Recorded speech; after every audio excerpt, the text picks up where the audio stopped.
Welcome to In Conversation with Steve Iverson. Our guest today is Michelle Ciccolo, who is the state representative for the 15th Middlesex District in Massachusetts, which includes all of Lexington and part of the city of Woburn. We'll be talking today mostly about the challenges and responses to the coronavirus outbreak, both locally and on the state level.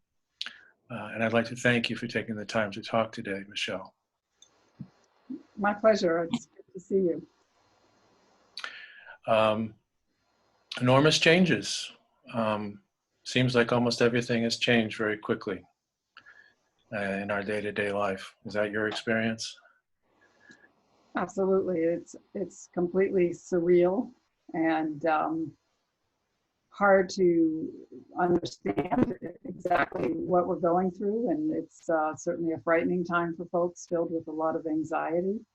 But I think we're doing all the right things that we need to be doing and banding together as a community to fight this pandemic.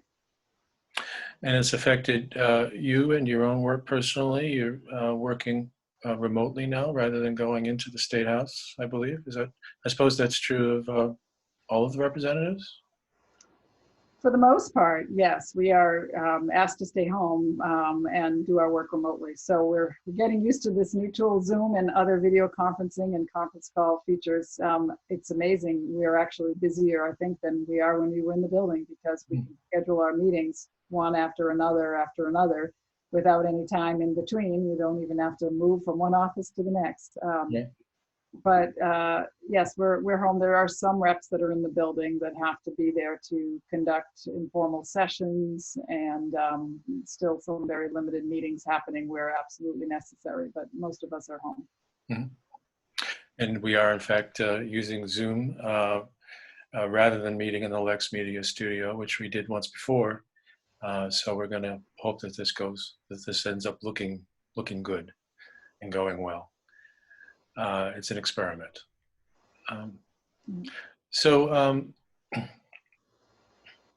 What would you say the largest change might have been so far to both life in Lexington and in the state since this outbreak began?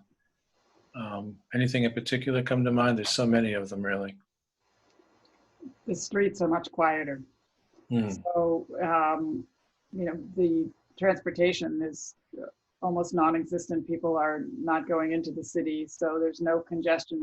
It's actually been measured in some parts of the world that air quality is improving, at least temporarily, because there's no smog being produced from the vehicles moving around.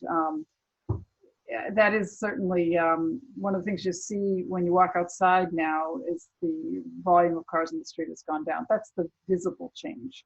Of course, there's dramatic changes going on in all other areas of our lives. The anxiety, as I mentioned, the anxiety and the fear of what we're all experiencing is extremely high, and people are, beginning to feel the sense of disconnectedness, of social isolation. And when you do go outside, you actually witness and experience people's fear when you see them in public in some cases. I've seen folks afraid on the path to when anyone gets too close to them, if they're out on a sidewalk or a trail. I've seen people visibly sort of recoil in a grocery store when anyone stands anywhere near them. So people are afraid. That pervasive sense of anxiety is really the thing that's most visible. The hardship is not as visible yet, but going on everywhere. People who have lost paychecks, people who have family members or themselves who are sick. That's not something that we see because they are quarantined or they're, in a medical facility. So we can't see that directly, but that is a very, very difficult personal situation for many families that they are experiencing this right now.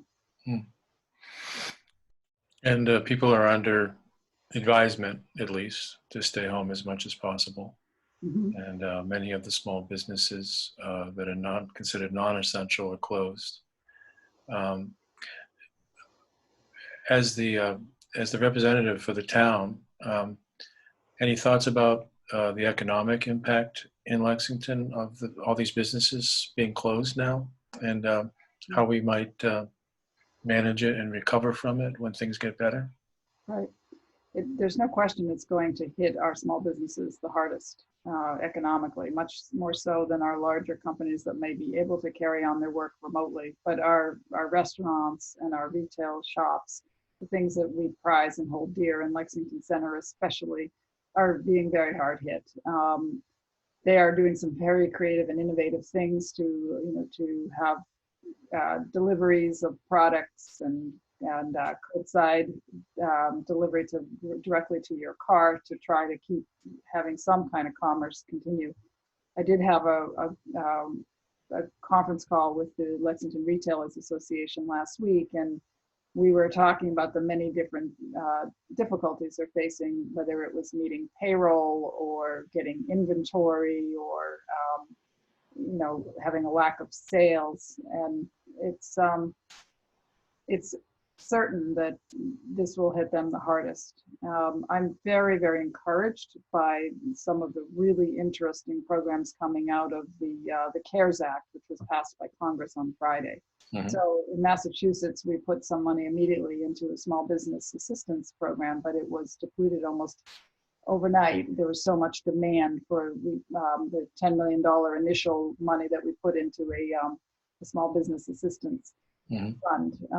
But the CARES Act has a whole series of new ways to support small businesses that are going to be essential, including a payroll program that will cover payroll and an immediate grant for small businesses that doesn't have to be paid back. So that bill was passed just on Friday, and many of the loans and grants will be coming through the local banks, and the banking community is still in the process of getting up to speed themselves and being able to service those loans. And so that is in its infancy, but I think within a few days you'll start to see even greater detail coming out. The U.S. Chamber of Commerce has put out a lot of information on how those different programs will work, and there's 4 or 5 different programs for businesses that are already being authorized.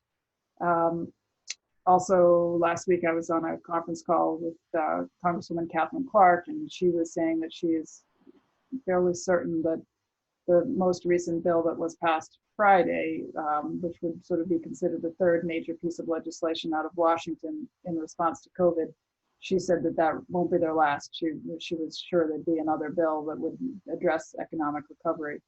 And the state is also taking measures to do what we can. One of the first things we did was enable expanded access to unemployment benefits and waived the 1-week waiting period.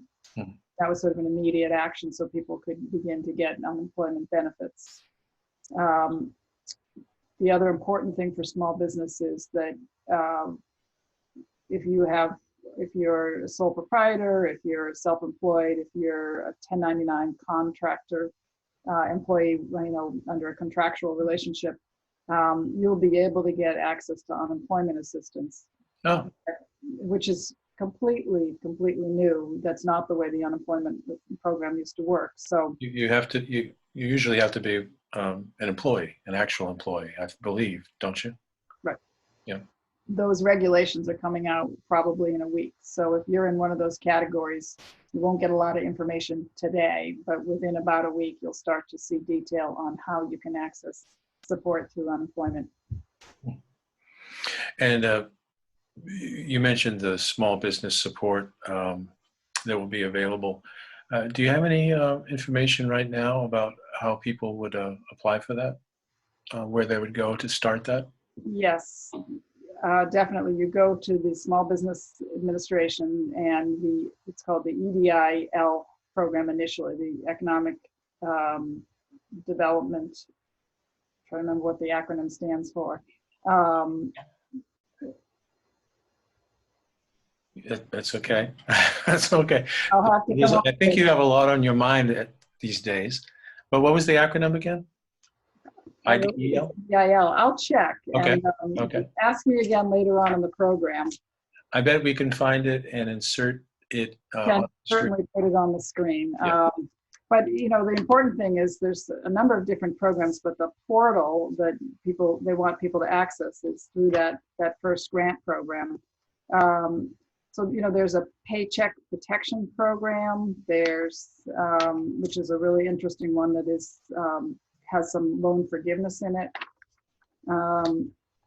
This is all in the CARES Act that was just released. Okay. And it was the EIDL, the Economic Injury Disaster Loan, EIDL. EIDL. Okay. And that's what people want to apply for initially. And that can get converted into one of the other programs. And that comes with an immediate deposit into your bank of $10,000, but it does not have to be paid back. Yeah. So it's really crucial and really important. And they're saying that's supposed to be available within a couple of days after you apply. Now, all of the government access programs are being inundated by demand and request for service, obviously. So people have said that websites are slow, they're down sometimes. You might have to try a few times to get your information to get uploaded into the system. But at both state level and the federal level, more employees are being put online to be able to assist with the processing of all these programs. We put hundreds of additional employees in Massachusetts into the unemployment assistance at the state just to be able to process all of the claims.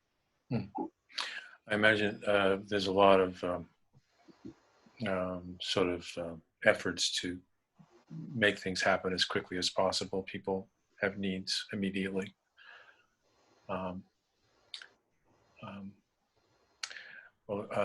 Now in Lexington itself, I'm not sure of the actual numbers, but I think at the moment there's not a large number of actual cases. But I believe Middlesex County as a whole, compared to the rest of the state, is quite high. Is that correct? It is correct. I think that relates to where the outbreak first began with the Biogen conference, and a lot of the employees there were residents in this area. So that certainly started off creating Middlesex County as a hotspot. But I'm told by the town manager that Lexington's numbers per capita relative to the states are declining. So while the states are growing, Lexington's percentages of cases are shrinking. Our actual numbers are growing modestly, but as a percentage of what's happening around us, we're doing better, which means that our residents are keeping to stay home and quarantining if they need to be quarantined, and practicing good hygiene and hand washing techniques and doing all the things that we need to be doing to prevent the spread. Wash your hands and don't touch your face. This is what we are told over and over again. Now, I believe there are other town responses and programs to what's been happening. When you go to their website, there's a lot of resources listed there. Are there any in particular that you might like to mention, or that you think people should be aware of? Yeah, absolutely. I have to say I'm incredibly proud to be a member of this community and to be able to represent Lexington, because in my district has been remarkable in terms of people stepping up to help. And our Human Services Department in particular has been coordinating regular weekly calls with all the different human service providers and the volunteer organizations in town that are available to help people. We know this is a complete break in people's routines and everything about the way they might have accessed food, for instance, or gotten their goods and services and their products. All that's changed now, and especially for our seniors who are more vulnerable, we have to figure out how to make sure that they're getting their needs met. So there's organizations like the Neighborhood Brigade, Help Around Town, a number of different organizations that are coordinating volunteers, including CAL, the Chinese American Association of Lexington, and CalLex, and IAL, all of the social organizations in the community have really stepped up in a big way. We have people sewing masks and delivering them to nursing homes in need and generating the masks at an amazing rate. I think one of our nursing homes in Lexington asked for some, and within a day they got 50 masks handmade by residents here in town that are just trying to do their part. And we have a number of people doing driving and shopping for seniors who aren't comfortable going out. Our school department is delivering the meals to students that were on free and reduced lunch. They're doing bagged lunches and they're available for pickup. And if the families aren't able to pick them up, then they're getting dropped off. It's kind of amazing all the things that are happening. That's wonderful, because one of the concerns about taking the break from school and school being closed was that kids who depended on the schools for services would have trouble. That's right. That's right. But I really feel like our community has come together to address the most pressing needs and to make sure that we're doing what we can. We also have a lot of effort to support local businesses. There's,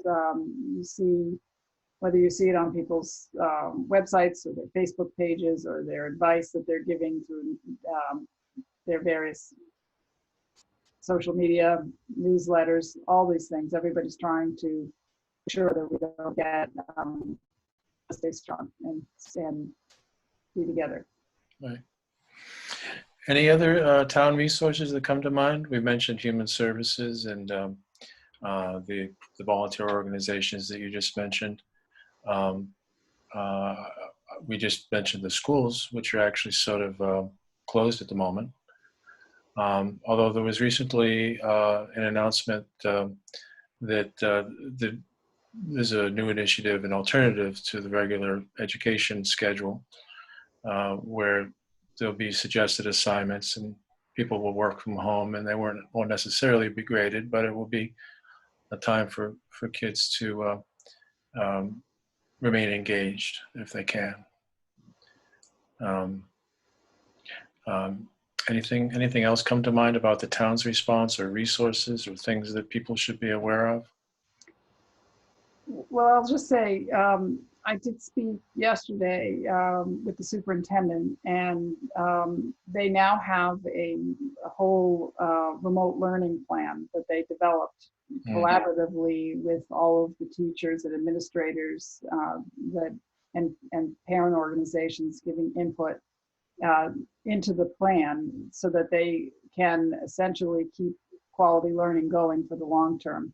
I know there was some dismay that it took them maybe a couple of days longer than some nearby districts, but in the end, the plan that they have was extremely well thought out. And I was pleased to hear that other school districts have been modeling their remote learning plans after Lexington's plan. And Superintendent Hackett said that she even has folks from out of state calling to get copies of the plan. I think what might make it stand out is that it offers flexibility and leave anybody behind, or attempts not to leave anybody behind. Our students have a wide range of learning styles, and you can't just assume that every kid can learn by watching a video, for instance. And right. So we also know that our teachers may be home with their own children who aren't in school, and that will make it difficult for them to be present at every moment that they might want to be present. So the need to teach in teams and to be flexible and to make sure we try to find ways to reach all our kids was really well thought out in the plan, and I think it's a high quality plan that will serve our community well going forward. Yeah, apparently Dr. Hackett spoke with other superintendents from local towns, and they compared notes and all provided some input, and a lot of that went into the final plan. But it is not simply a question right now of moving the ordinary curriculum online. That might happen eventually if this continues, but that's not quite what it is at the moment. We talked about some federal response and a local response. Anything else you'd like to mention about response on the state level to what's happening and how it might affect Lexington and the rest of your district? Sure. We are continuing to pass legislation as appropriate, and there's a wide pipeline of ideas that the reps are initiating. One of the things that I've been pleased with is the extensive effort to augment traditional forms of communication with some of the remote forms of communication, so that we are getting all the ideas and the concerns and into the pipeline to be addressed. And right from the beginning, leadership in the House set up a process for all the reps to get questions and to suggest ideas to be put into the pipeline very rapidly, recognizing that we really needed to be as proactive as we could to respond to this crisis. Now, a lot of things are happening by executive order by the administration. The governor has obviously issued a lot of executive order, but in some cases, there also needs to then be follow-up legislation to address those kinds of things. Let me give you an example. We've moved the income tax filing date to meet the federal one in July, and that's in the process. Well, the governor was able to announce that that was happening, but we also needed to pass legislation, and that's in the pipeline being done. So there are a whole host of technical things related to the budget, related to voting and elections, having remote town meetings, for instance, is something that we're exploring. Many communities have had to postpone their town meetings, which means that they won't be able to pass budgets potentially in time for the July 1 start of the fiscal year. So these are all the kinds of things that the legislature has been taking up and working to address. And I will say that what's been very encouraging is how much they are listening to each of us. And I tell my constituents if they have an idea, a suggestion, to get it to me, because I can get it into the administration or to our leadership in the House if it needs a legislative action. And I imagine the very way you work together and get things done is different now. Have you had to change the rules about legislation and how it moves through the process over there, since people can't go meet face to face anymore? So that's one of the fascinating questions. We actually have a working group looking at process and all of the details associated with how we can continue to get our work done. The Constitution, the Massachusetts Constitution, actually requires a quorum to take any number of votes. We are still able to meet in informal session, but for the important votes, we're still figuring out how it is we can potentially move that voting to a virtual forum. And we don't have a definitive answer yet, since it is something in the Constitution that gives us pause before, we can't just ignore it. But we are being more creative than I've ever seen us be in terms of responding to this emergency and making sure that the business of government is able to continue. And would you say that the current crisis is occupying all of your time now? Or I imagine there are other more routine things that still need attention, even despite what's happening with this. So that's a great question. The current crisis is actually occupying most of my time. I'm getting quite a few calls and emails from people wanting to understand the essential services designation, whether or not their businesses would qualify, or how they could go about applying to be determined or deemed to be an essential service. There's actually a form on the website, and I'll send that link over to you later. And the website address again is what? The state's website is mass.gov, but to get to the essential services form, you have to dig a little bit, and so I'll send you that. Sure, we can put it up on the screen when we're done. Sure. Yep. And I've been helping guide people to different resources, whether it's accessing their unemployment benefits or whether or not certain regulations apply to them. You know, doctors are trying to understand whether the telemedicine is something that's applicable in specific instances. A lot of people with resources, people coming forward with connections to mask making companies in other places, trying to figure out how they can make sure that the masks could get to the hospitals and medical facilities here in Massachusetts that need them. So it's sort of a nonstop series of communications, both from constituents, but also from our state and federal partners with critical information that we're trying to make sure we get out to people.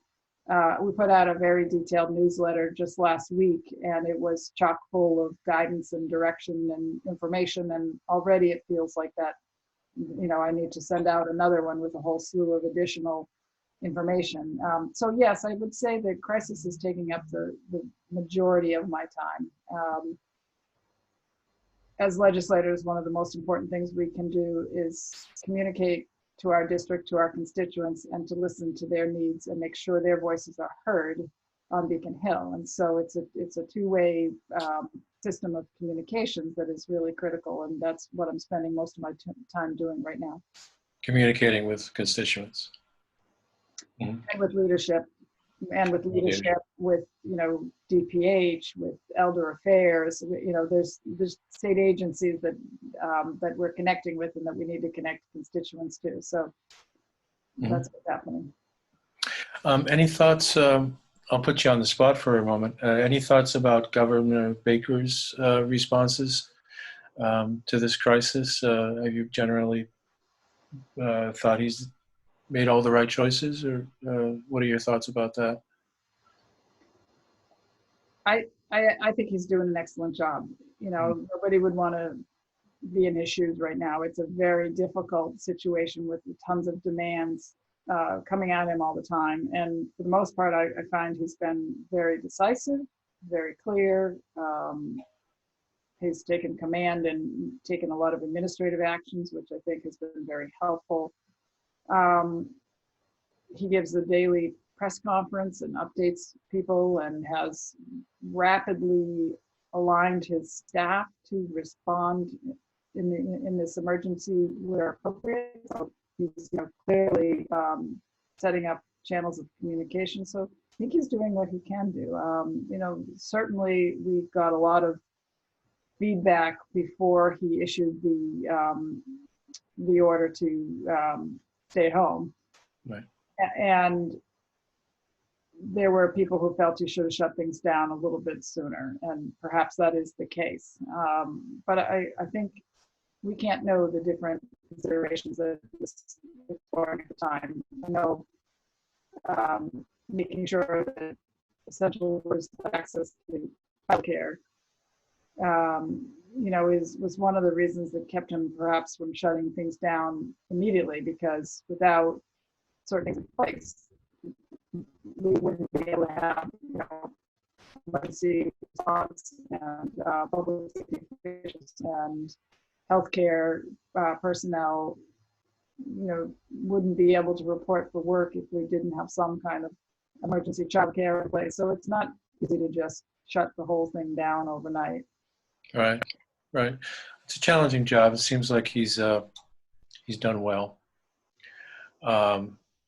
Speaking of Governor Baker again, we just have a couple of minutes left, but just to touch on the more personal aspects of this again. You've been talking to constituents a lot.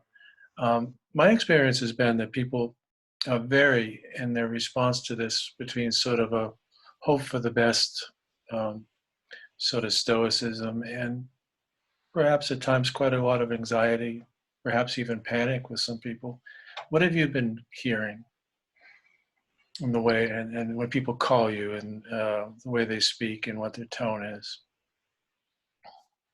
Most of the people that I am talking with are resigned that this is going to take some time, but have a hope and faith that we'll get through it and be okay. Hmm. And one of the things that I try to focus on, I think it's really vitally important that we all focus on the positive right now, Hmm. as best we can.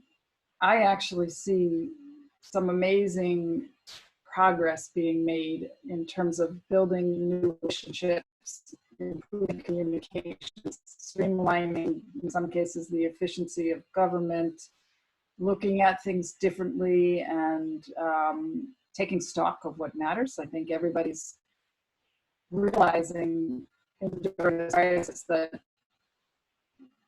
they have this greater importance on family, friendships, social connections, community. And I think that taking stock to realize what matters in life is a good thing. And when we come through this, we may just come through it in a stronger and better way.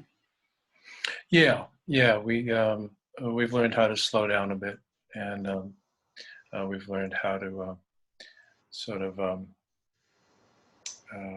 remind ourselves of what's important, and that's certainly a good thing. Absolutely. Well, thank you so much. If people would like to contact you, could you remind us what the best ways are to do that? Sure.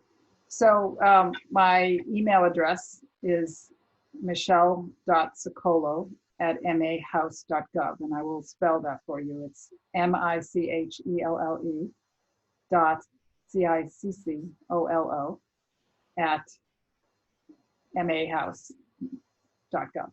Okay. Okay, email is the best way to do it. That is the best way. We have a Google Voice number. If you call my office, it gives you a number that gets forwarded to me since we're not physically in the State House. But I'll send that number along, and you'll be able to put that on the screen for folks, the Google Voice. Fantastic. Well, again, thank you so much for talking today. I'm sure you're very busy right now. I think people will find a conversation, or your side of it at the very least, very helpful. And I hope maybe we can do this again sometime soon, because things are changing quickly. I'd be happy to come back anytime. Fantastic. Thanks for doing the interview. All right. You've been watching In Conversation with Steve Iverson. Thanks for watching.